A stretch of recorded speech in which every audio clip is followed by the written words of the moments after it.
नमस्कार साथियों, कैसे हैं आप सब? आप सब की तैयारी भी अच्छी चल रही होगी, मैं ऐसी आशा और अपेक्षा करता हूँ और मैं ऐसा मान के चलता हूँ कि आपकी पढ़ाई भी बहुत बेहतर चल रही होगी। आज अपने सेशन में बात करने जा रहे हैं, वो आज बात करेंगे अपने 11th में भी एक पार्ट है, चुनाव आयोग किस प्रकार या चुनाव प्रक्रिया भारत में किस प्रकार होती है। और खैर कंपटीशन की दृष्टि से भी हम लेके साथ में चलेंगे कि प्रतियोगी परीक्षाओं में भी चुनाव आयोग से संबंध में मतलब इलेक्शन कमीशन के संदर्भ में कैसे-कैसे प्रश्न पूछे जाते हैं और कैसे-कैसे प्रश्न पूछे भी गए हैं और आगे प्रश्न बनने की संभावनाएँ भी कैसी है और माध्यमिक शिक्षा बोर्ड या अन्य जैसे जिला समान परीक्षाओं में भी किस प्रकार के प्रश्न पूछे जाएँगे। अमूमन आज हम इस पाठ में केवल और इस सेशन में अपने कालांश में केवल और केवल उसका फॉर्मेट देखेंगे कि किस प्रकार है और कब हुई स्थापना, क्या होता है, क्या नहीं होता है। तो आज हम बात करते हैं चुनाव आयोग के बारे में। चलिए साथियों चलते हैं। चुनाव आयोग अंग्रेजी में बात करें तो इलेक्शन कमीशन कहा जाता है। इसका ही दूसरा नाम है निर्वाचन आयोग। अब निर्वाचन आयोग सबसे पहले तो पहली बात यही है, चुनाव आयोग या निर्वाचन आयोग की हमारे देश में स्थापना कब हुई? तो चुनाव आयोग की स्थापना होती है, वो होती है आपके 25 जनवरी को। 25 जनवरी 1950 को, मतलब भारत गणतंत्र बनने से एक दिन पहले 25 जनवरी 1950 को क्या होती है? स्थापना होती है किसकी? चुनाव आयोग की स्थापना। और याद रखना, आज इस 25 जनवरी को याद करने के लिए 25 जनवरी को राष्ट्रीय मतदाता दिवस मनाया जाता है। राष्ट्रीय मतदाता दिवस। एक याद रखना, ये मतदाता दिवस के संदर्भ में आ ही गया तो मतदाता व्यक्ति कौन हो सकता है कि जो 18 वर्ष का हो। कितने वर्ष का? 18 वर्ष का। पहले मतलब 21 वर्ष था, लेकिन इसमें संशोधन किया गया तो थोड़ा सा यहाँ शुरुआत में समझ लीजिएगा कि ये जो निर्वाचन आयोग है ये क्या जारी करता है, मतलब इनके कार्यों में हम पढ़ेंगे कि निर्वाचन आयोग या चुनाव आयोग अपना एक मतलब मतदाता सूची जारी करता है। और मतदाता सूची पहले की बात करें तो उस समय वो जारी करता था 21 वर्षों में। 21 वर्ष का प्रत्येक नागरिक, कितने वर्ष का? 21 वर्ष का प्रत्येक नागरिक क्या, जिसका मतदाता सूची में नाम हो, वो मत देने का अधिकार रखता था। ठीक है, लेकिन फिर सरकारों को लगा कि 21 साल ज्यादा हो सकते हैं, क्योंकि हमने तय किया है या जन प्रतिनिधि अधिनियम में ये तय किया गया है कि लोकसभा के सदस्य बनने के लिए अगर वो व्यक्ति की न्यूनतम आयु 25 वर्ष हो तो फिर राजीव गांधी की सरकार थी और उस सरकार के समय उन्होंने एक निर्णय लिया कि ये ऐसा नहीं होना चाहिए, थोड़ा कम किया जाए, तो ताकि लोगों को लोकतंत्र के प्रति और चुनाव की प्रक्रिया के प्रति भागीदारी में थोड़ा सा सक्षम हो सके वे खुद भी। तो फिर उन्होंने 18 कर दिया था। हालांकि अभी रीट के पेपर में एक प्रश्न पूछा था कि किस विधान संशोधन में अपने जो 21 वर्ष था मतदाता मतदान की आयु वो 18 वर्ष कर दी। तो वो है 21 वर्ष थी पहले, अब कितनी कर दी? 18 वर्ष। अब कर दी है 18 वर्ष, ये अब की। ठीक है, और अब मतलब कब? वर्तमान में है 18, लेकिन ये की कब? ये की थी 61वें संविधान संशोधन। 61वें संविधान संशोधन, 61वां संविधान संशोधन। और 61वें संविधान संशोधन के तहत इन्होंने क्या कर लिया था? 21 वर्ष की जो आयु थी वो क्या कर ली? 18 वर्ष कर ली। और ये इसलिए कि ताकि लोगों में ज्यादा लोकतंत्र के प्रति जागरूकता है, इनका मोटा मोटा कारण यही था, बाकी ऐसा कोई विशेष कोई नहीं था। ठीक है, तो वर्तमान में आपको पूछ ले कि मतदाता की आयु क्या है, तो 18 वर्ष। लेकिन याद रखना, क्या प्रत्येक 18 वर्ष के बालक या प्रत्येक 18 वर्ष के नागरिक, भारतीय नागरिक जो मतदान कर सकते हैं? नहीं, प्रत्येक 18 वर्ष का नहीं कर सकता, जिसका मतदाता सूची में नाम हो वही कर सकता है। और ये कार्य किसका है? ये अपने निर्वाचन आयोग का है। तो अब हम देखते हैं कि निर्वाचन आयोग ने पहले किस प्रकार की और ये क्या क्या करवाता है निर्वाचन आयोग। तो अब इसके संदर्भ में हम बात करेंगे निर्वाचन आयोग के कार्यों के संदर्भ में। तो निर्वाचन आयोग और निर्वाचन आयोग की स्थापना 25 जनवरी 1950 को। ठीक है, इसे ये चुनाव या भारत का निर्वाचन आयोग के तौर पर भी जाना जाता है। और अगर वर्तमान संदर्भ में देखें तो 25वें क्रम के इनके जो है 25वें मुख्य चुनाव आयुक्त हैं। मुख्य चुनाव आयुक्त वो है अपने राजीव कुमार है वर्तमान में। जो श्रीमान आईएएस अधिकारी है श्री राजीव कुमार।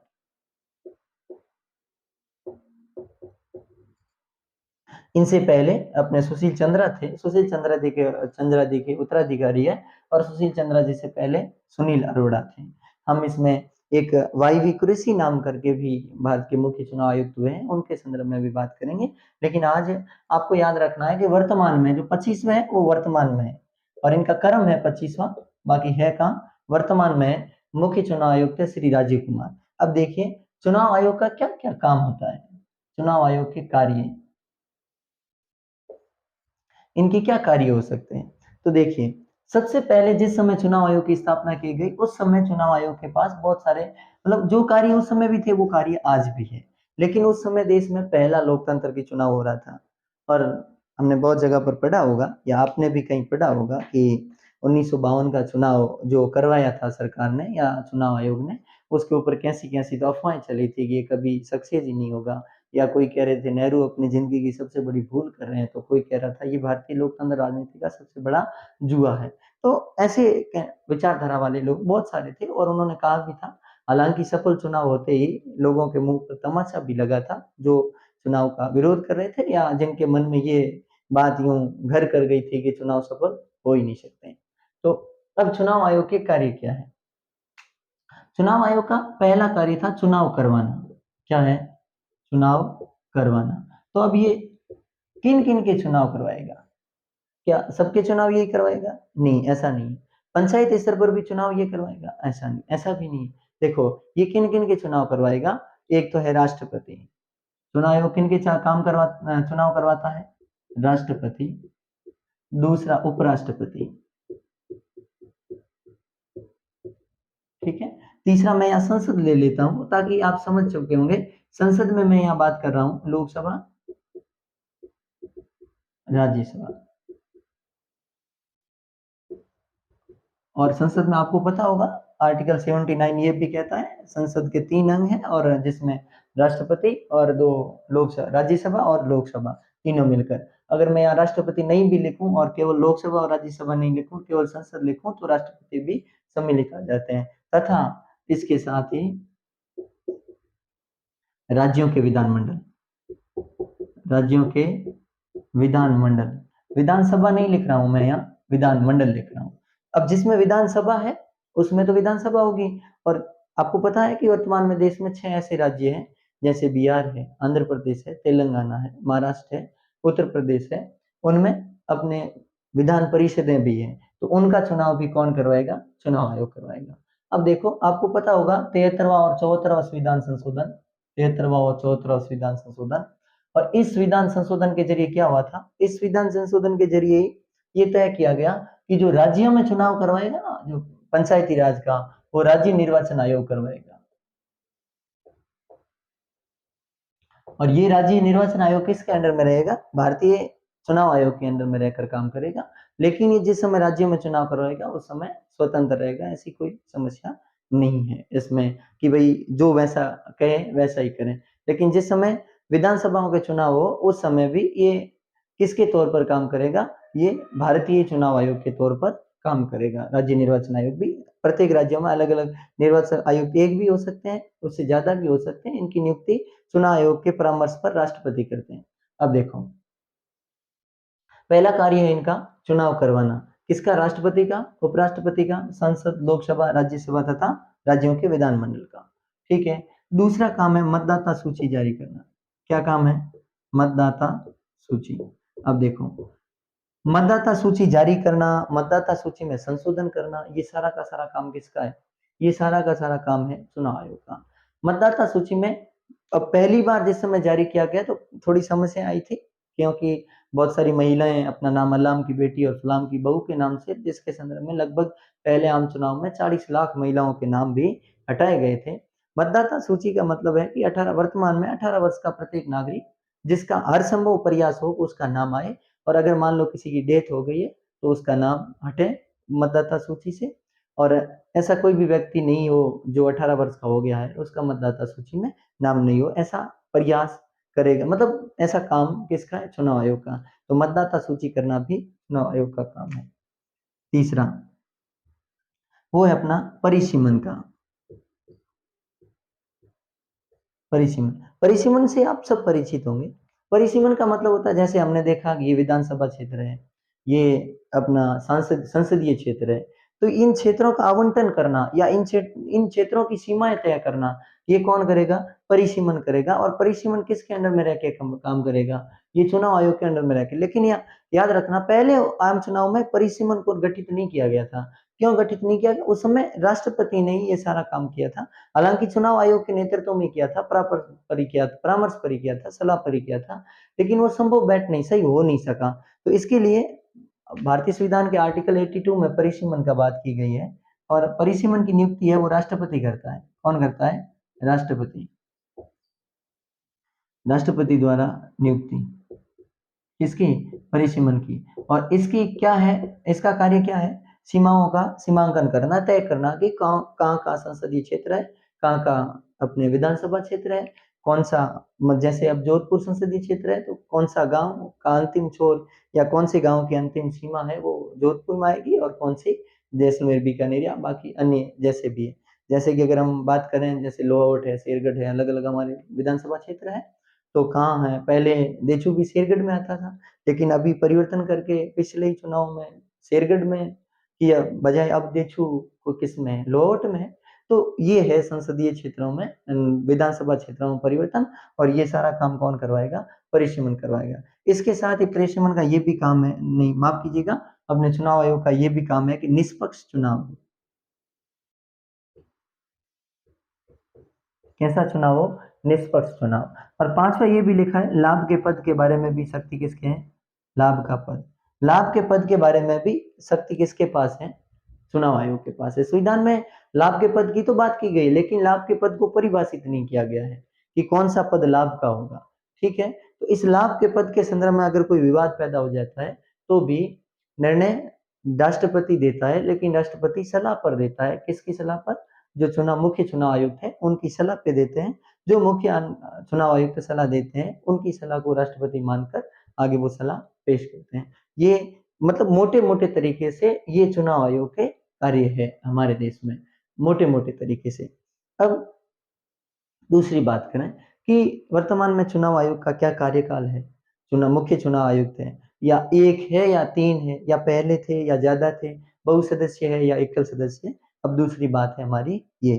तो अगर वर्तमान की बात करें तो हमारा जो चुनाव आयोग है वो बहुसदस्य ही है, एक सदस्य ही नहीं है, अकेला नहीं है उसमें। उसमें वर्तमान में एक मुख्य चुनाव आयुक्त है और दो अन्य चुनाव आयुक्त हैं। अब इनकी शक्ति क्या होगी, किस प्रकार की होगी? वो सर्वोच्च न्यायालय के मुख्य न्यायाधीश और वरिष्ठ न्यायाधीश के बराबर होगी। और अगर मान लो किसी बात पर विवाद पैदा हो जाए, तो वो विवाद पैदा होने पर तीनों बैठ के बात करेंगे और बहुमत से निर्णय लिया जाएगा। जो बहुमत में निर्णय होगा वो ही मान्य होगा। देखो, 25 जनवरी 1950 से अक्टूबर 1989 तक भारतीय निर्वाचन आयोग एकल सदस्य था। भारतीय निर्वाचन आयोग एकल सदस्य था।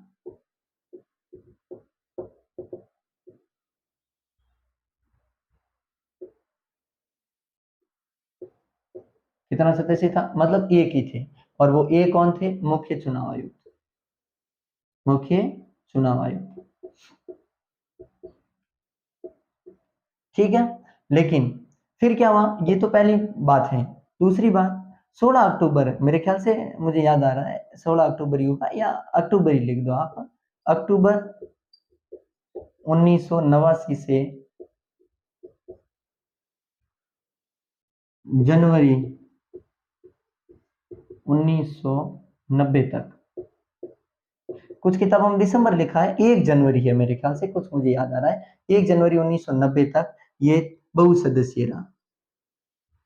बहुसदस्यीय, और बहुसदस्य का मतलब होता है त्रिसदस्य। त्रिसदस्य, 3 सदस्य थे। कितने सदस्य? ठीक है। 2 जनवरी 1990 को वापस क्या कर दिया? एक सदस्य कर दिया। 2 जनवरी 1990 से अक्टूबर 1993 तक वापस एक सदस्य गया। ठीक है, याद रखना ये तीनों बातें। और उसके बाद चौथा मैंने जो टर्निंग है और जो व्यवस्था वर्तमान में भी चल रही है, ये जो चौथी है वो 2 जनवरी 1990 से अक्टूबर 1993 तक एक सदस्य रहा। अक्टूबर 1993 से आज तक, अक्टूबर 1993 से आज तक हमारा चुनाव, भारतीय चुनाव आयोग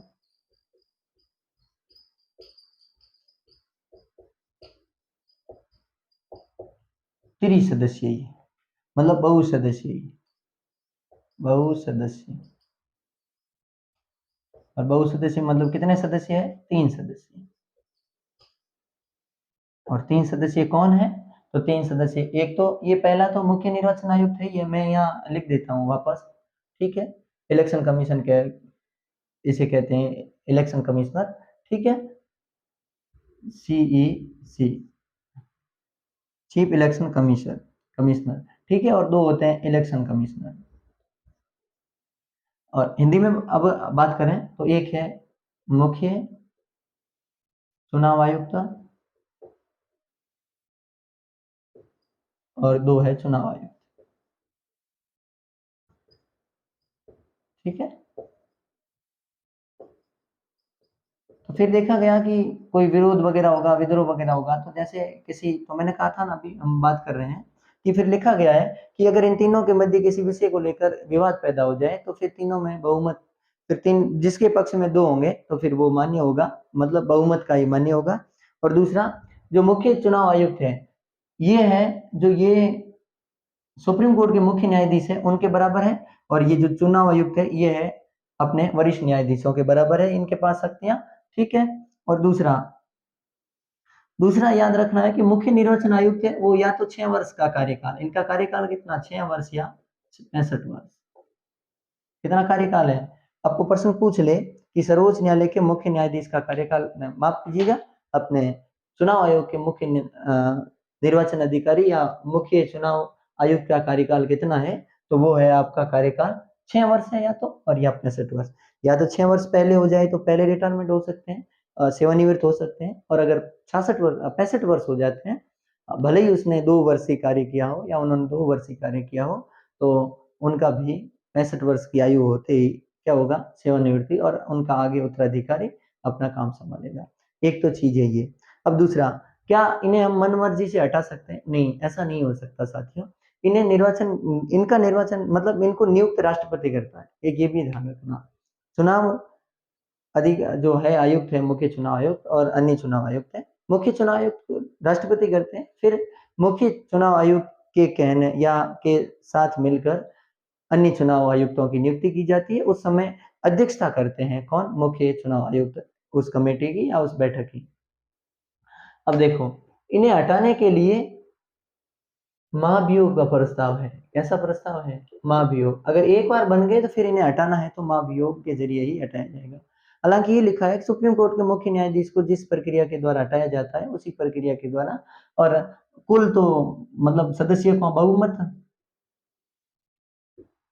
कुल बहुमत, और इसके साथ ही उपस्थित का क्या होना चाहिए, 2/3, उपस्थित का 2/3 बहुमत। और यही काम पूरा नहीं होता, तिहाई बहुमत।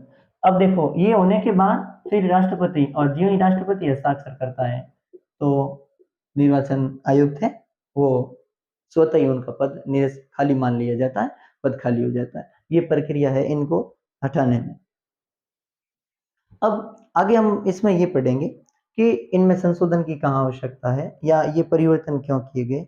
और दूसरा हम देखेंगे कि हमारे देश की जो चुनाव प्रक्रिया है या हमारे देश में जो चुनाव विधियां हैं, वो चुनाव विधियां, और क्या विदेशों में, अन्य विदेशों में, जैसे हम इजराइल की बात करेंगे, आयरलैंड, अर्जेंटीना की बात करेंगे अमन, तो उनमें कैसी है, क्या क्या है, उनमें अंतर क्या है और हमारे देश में अंतर क्या है। खैर, ये बात करेंगे अपन अगले एपिसोड में। आज के लिए इतना ही। नमस्कार।